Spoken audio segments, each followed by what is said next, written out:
네, 반갑습니다. 저는 홍미란 목사입니다. 네, 반갑습니다. 오늘 또 처음 또 뵙는 분도 우리 목사님도 계시는데 인사 잠깐 드렸습니다. 오늘 주제는요. 좀 전에도 방금 또 우리 신강절 목사님께서도 말씀해 주셨듯이 저는 이제 그 주님이 다시 오실 때까지 이런 주제를 가지고 한번 말씀을 나눠보도록 하겠습니다. 네, 본문 말씀은요. 8절, 5장 23절을 열어보시겠습니다. 8절? 네. 빨리 찾으시는 분이 먼저 읽어주시면 감사하겠습니다. 영광의 하나님이 친히 너희를 온전히 거룩하게 하시고 또 너희의 온 영과 온과 몸이 우리 주 예수 그리스도께서 강림하실 때 흠없게 보존되기를 원하노라. 아멘. 아멘. 네, 우리가 사실은 다시 오시는 예수님을 우리는 기대하고 또 맞이하고 천국과 영생을 소망하고 바라는 마음에서 우리가 열심히 정말 세상 가운데 나가면 얼마나 막 또 기쁜 일도 있고 있을 거잖아요. 세상 사람들은 기쁜 일도 즐기면서 하지만 저희는 오로지 천국과 영생을 가기 위해서 그러려고 우리가 지금 이렇게 열심히 신앙을 하고 있죠. 그럼 뭘 지금 기다려요? 다시 오실 예수님을 우리는 기다리며 신앙을 하는 게 우리의 신앙의 지금 현재 주소가 되는 거 아니겠습니까? 그런데 본문 말씀에 4절 5장에 보니까 너희가 예수님 다시 오시는 그때까지 온 영과 혼과 몸을 강림하실 때까지 어떻게 해요? 어떻게 합니까? 보존. 예, 확실하게 보존하기를 원하시는 계시죠. 그러니까 우리가 육체와 영과 혼이 다 보존이 돼야 되는 것입니다. 그 우리가 구약 성경에 보면요, 구약 성경에는 뭐예요? 구원자 예수님이 다시 오실 거에 대해서 예언을 하셨다면, 신약 성경은 다시 오실 예수님에 관하여 예언으로 말씀하신 거 맞죠? 아멘. 그래서 아까 우리 처음에 우리 신강철 우리 목사님이 말씀하신 것처럼 지금은 새 언약의 시대입니다. 아멘. 다시 오시는 예수님의. 그래서 우리가 많은 신앙인들이 사실은 궁금해해요. 그래, 주님 다시 오실 때 계속 기다리고는 있지만 진짜 정말 언제 오시고 또한 어디에 오시고 또한 누구에게 오시고 무엇을 준비해야 되고 이런 것들을 우리 신앙인들은 다 알아야 되죠. 알지도 않고 무조건 주여 주여 하면서 찾는다고 한다면 예수님이 그 찾는 자에게 오실까요? 그건 아니겠죠. 그래서 첫 번째로는 그러면 예수님은 언제 다시 오실까 궁금하잖아요. 그죠? 그런데 성경에서는요 정확하게 뭐 연, 월, 일, 시간까지 말씀해 놓으시지는 않으셨습니다. 그러나 반드시 무슨 일 후에는 오시겠다 이렇게 약속을 하셨어요. 그러면 그 무슨 일을 우리가 알아야 되겠죠. 어떠한 일이 온 후에 예수님 오신다고 하셨잖아요. 그러니까 그러면 어떤 무슨 일이 있은 후에 예수님이 오실까? 마태복음 24장 29절에서 31절 말씀을 봉독하도록 하겠습니다. 네. 제 24장 네. 29절 31절 쭉 읽어보면 그날 환란 후에 즉시 해가 어두워지며 달이 빛을 내지 아니하며 별들이 하늘에서 떨어지며 하늘의 권능이들이 흔들리리라. 그때 자의 징조가 안 돼서 보이겠고 그때 땅의 모든 족속들이 통곡하며 그들이 인자가 오는 것을 타고 능력과 큰 영광으로 오는 것을 보리라. 네, 이 말씀은요 미리 주님 다시 오실 때 예언해 주신 말씀이 되겠습니다. 그래서 우리가 예언의 말씀은 마태복음과 또한 계시록에도 말씀이 기록이 되어 있죠. 신약에 온 그 계시록이. 그렇다면 미리 주님 오실 때 예언해 주신 그 말씀 중에 29절에도 보니까 해와 달과 별이 어두워지고 떨어지는 그러한 일이 있다고 합니다. 그러면 우리가 해와 달과 별이 떨어지고 어두워질 때 온다고 했는데 그러면은 이 우리 지구촌이 다 그러면 멸망당하는 걸까요? 그 육적인 해달별은 아니라는 겁니다. 그래서 우리가 31절에도 보니까 그 해달별이 어두워지고 다 떨어지고 나서 나팔 무슨 소리요? 나팔 소리. 우리가 찬양도 하죠. 나팔 불 때 나의 이름 하면서 그죠? 그런데 그 나팔 소리와 함께 천사들과 함께 누구를 택한 자들을 모을 것을 약속을 하십니다. 그죠? 그러면 우리가 이 말씀이 해달별이 어두워지고 떨어진다는 말씀이 계시록에도 나옵니다. 신약의 계시록이니까 신약의 예언이기 때문에 그래서 계시록 6장에도 보면 여섯째 인이 떨어질 때에 해와 달과 별이 어두워지고 떨어진다는 말씀이 나옵니다. 그러면 지금 우리가 이것을 육적으로 그대로 받아들인다면 지구촌 사람들은 살아남는 데가 아무도 없을 것 아닙니까? 그런데 그때 택한 자들을 모은대요. 이게 뭔가 말이 안 맞죠? 우리가 성경 그 자체로만 우리가 본다면 이거를 이해할 수가 없는 거예요. 그러니 그거는 바로 뭐냐? 다시 오실 예수님에 관하여 기록하고 또한 천국에 관한 말씀을 기록한 거는 무엇으로 기록을 했다? 비유로 기록을 해 놓으신 것입니다. 그래서 저 육적 해, 달, 별이 아니고 그렇다면 우리가 해, 달, 별의 그 영적인 의미가 뭘까? 이것을 알아야 되겠지 않습니까? 창세기 37장 9절로 11절 말씀을 읽어보겠습니다. 창세기 37장 9절에서 11절. 요셉이 다시 꿈을 꾸고 그 형들에게 고하여가로되 내가 또 꿈을 꾼즉 해와 달과 11별이 내게 절하더이다 하니라. 그가 그 꿈으로 부령에게 고하매 아비가 그를 꾸짖고 그에게 이르되 너의 꿈이 무엇이냐? 너와 내 부모와 내 형제들이 참으로 가서 땅에 엎드려 내게 절하겠느냐? 아멘. 네, 여기서 보니까 해와 달과 또한 11별이 내게 절하더이다 이렇게 요셉이 꿈을 얘기를 했죠. 그러면 이게 무슨 뜻이냐? 그 밑에 나오잖아요. 그 무엇이냐 물었을 때 내 모와 내 형제들과 참으로 가서 땅에 엎드려 내게 절하겠느냐 이렇게 말을 했죠. 그러면 결론은 해는 요셉의 아버지를 말하는 것이고 달은 엄마를 말하는 것이고 그 다음에 11별이라고 그랬죠. 11별 형제. 네, 그거는 이제 형제를 말하는 거죠. 그래서 구체적으로 말하면 야곱의 가족을 말하는 거죠. 해, 달, 별은 야곱의 가족을 말하는 것입니다. 결국은 야곱의 가족은 선민의 가족들을 말하는 것입니다. 그래서 우리가 마태복음 24장 29절도 그렇고 계시록 6장에서도 그렇고 해, 달, 별이 어두워지고 떨어진다는 의미를 이제는 조금 이해가 가시나요? 이해가 가시나요? 안 가셔요? 해석이 다 다르니까. 네, 그래요. 그러면 택하신 선민이 결국은 해, 달, 별이 어두워지고 떨어진다는 것은요. 택하신 선민이 멸망한 후에 재림이 오게 된다는 것을 말씀을 드립니다. 그러면 우리가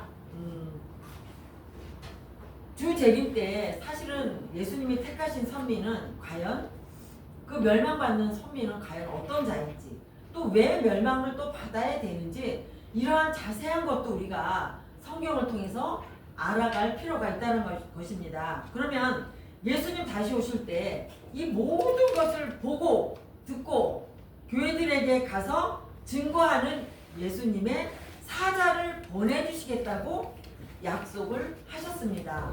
어떤 거요? 예수님의 사자를 보내주시겠다고 약속을 하신 것이죠. 그러면 마태복음 24장에서도 보니까 어떤 자냐? 예수님의 사자는 충성되고 지혜 있는 종, 말하는 것입니다. 그래서 예수님의 사자를 보내주신다고 분명히 약속을 하셨거든요. 그 자가 누구냐? 현장에서 모든 사건을 보고 들은 자가 바로 예수님의 사자의 모습이 되는 것입니다. 그러면 언제 오시냐 이거죠. 언제? 그 답은 나왔죠. 해달별이 어두워지고 떨어진 후에. 그리고 결국은 선민이 멸망한 후에 예수님이 오시겠다라는 결론이 되어집니다. 그러면 두 번째로 그럼 예수님은 어디에 오시냐 이거죠. 어디에?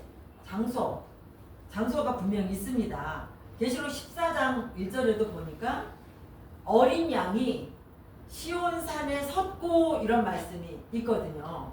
그럼 어린 양이라는 것은 예수님을 말하는 거죠. 그럼 어디 산? 무슨 산? 바로 시온산에 있다라는 것입니다. 그러면은 이 시온산이 뭐 육적으로 말하는 에루살렘 시온산이겠습니까? 지금 막 전쟁이 나고 난리가 났죠. 그죠? 그러나 그 육적 그런 것이 아니라 바로 스가랴 8장 3절 말씀에 보면 제가 시간 관계상 스가랴 8장 3절 말씀에 보면요. 그 시온산은 바로 진리의 성읍, 진리가 나오는 성읍을 말하고 성산을 말하는 것입니다. 그러면 마태복음 24장 15절에서 6절에도 보니까 이 멸망의 이 가증한 것들이 어디에? 거룩한 곳에 선 것을 보거든 너희는 유대에 있는 자들은 어디로 도망하라? 산으로 도망하라 했습니다. 그럼 바로 그 산이 어디겠습니까? 시온산을 말하는 것입니다. 이 시온산은 결국은 무엇이 있는 것입니다? 하나님도 예수님도 천국도 있는 곳이 바로 시온산이라는 것을 우리는 성경을 통해서 알 수 있는 거죠. 자, 그리고 계시록 14장 3절에도 보니까 하나님의 보좌와 내생물과 장로들 사이가 있다. 그러면 하나님의 보좌는 뭡니까? 하나님이 계신 곳이죠. 바로 그곳이 시온산이라는 것입니다. 그래서 육적 시온산이 아니라 영적 시온산을 말하고 있는 것입니다. 자, 그러면 세 번째로 어떤 자에게 오실까? 어떤 자에게 오실까? 그거는 요한복음 14장 3절 말씀을 한번 찾아볼게요. 요한복음 14장 3절. 요한복음 14장 3절. 가서 너희를 위하여 처소를 예비하면 내가 다시 와서 너희를 내게로 영접하여 나 있는 곳에 너희도 있게 하리라. 아멘. 네. 처소를 예비하러 간다고 하셨죠? 가서 처소를 예비하면 다시 오시겠다. 이렇게 약속을 하셨죠? 와서 어떻게 한다고 그랬어요? 거처를 너희와 함께 하겠다. 그리고 13절에 보니까 예수님을 사랑하는 자, 네가 나를 사랑하면 내 말을 지키리니 라고 말씀을 하고 계시거든요. 어떻게요? 우리 여러분들은, 우리 목사님들은 예수님 사랑하십니까? 아멘. 아멘. 예, 예수님을 사랑하면 어떻게 해야 됩니까? 예수님의 말씀을 지키는 자가 되어야 되겠죠. 우리가 계시록 1장 3절에도 보니까 읽는 자와 듣는 자들과 그 가운데 기록한 것을 지키는 자들이 복이 있다. 이렇게 계시록 1장에서도 나옵니다. 그러니 이 예수님의 말씀을 지키는 자에게 다시 오신다라는 말씀입니다. 그러면 예수님의 그 말씀이 뭔가요? 그냥 뭐 막연한 뭐 구약의 말도 아니고, 그죠? 뭡니까? 결국은 새로 다시 오셨으니 우리가 새로운 약속대로 오시는 그 약속을 우리는 약속의 말씀을 믿는 것, 그게 바로 새 언약의 말씀을 믿는 것, 깨닫고 믿는 것, 이런 자에게 다시 예수님이 오신다고 이렇게 약속을 하셨습니다. 그러니 우리가 이 성경을요, 성경 66권을 어느 한 부분만 하는 것이 아니라 전반적으로 창세기부터 계시록까지 전부 다 우리는 알고 깨달아야 하지 않겠습니까? 그래서 우리가 큰 소리로 막 맨날 기도하잖아요. 주여 주여 삼창하고 기도하잖아요. 예수 찾고 기도하는데 그렇게 한다고 해서 오는 것이 아니라 말씀을 지키기 위해서는 먼저 내 자신이 스스로 이 말씀의 뜻을 알아야 하지 않겠습니까? 그래서 마태복음 7장 29절에도 뭐예요? 주여 주여 하는 자마다 다 천국에 들어갈 것이 아니라 다만 아버지의 뜻대로 예수님의 뜻대로 지키는 자라야 들어간다. 이렇게 분명히 말씀하셨죠. 그러면 제가 이제 여기서 이제 중요한 거 살전 5장 1절에서 5절 마지막 한번 찾아보시겠습니다. 살전 5장 1절에서 5절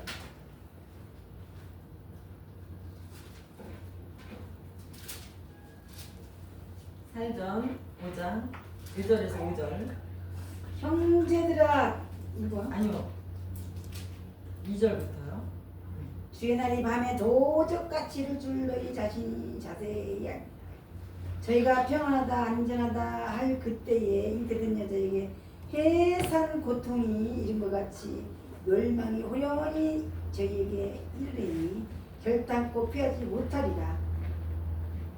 4절 형제들아 너희는 어둠에 있지 아니하며 그날이 도적같이 너희에게 임하지 못하리니 너희는 다 빛의 아들이요 낮의 아들이라. 우리가 밤이나 어둠에 속하지 아니 그러므로 우리는 다른 이들과 같이 자지 말고 오직 깨어 근신하라 이렇게 말씀하셨죠. 여기서 1절에서 5절 말씀을 우리가 정리를 해보면요. 두 가지의 사람이 나옵니다. 하나는 내가 예수님을 맞이하게 할 때 도적같이 임하는 예수님을 만날 수도 있고요. 아니면 도적같이 임하지 않는 그러한 사람도 있습니다. 그것은 도적같이 임한다는 것은 내가 말씀을 깨닫지 못하기 때문에 멸망의 호련이 온다 그랬죠. 그래서 바로 그거는 어둠의 자녀를 말하고 있습니다. 그러면 또 도적같이 임하지 않는데요.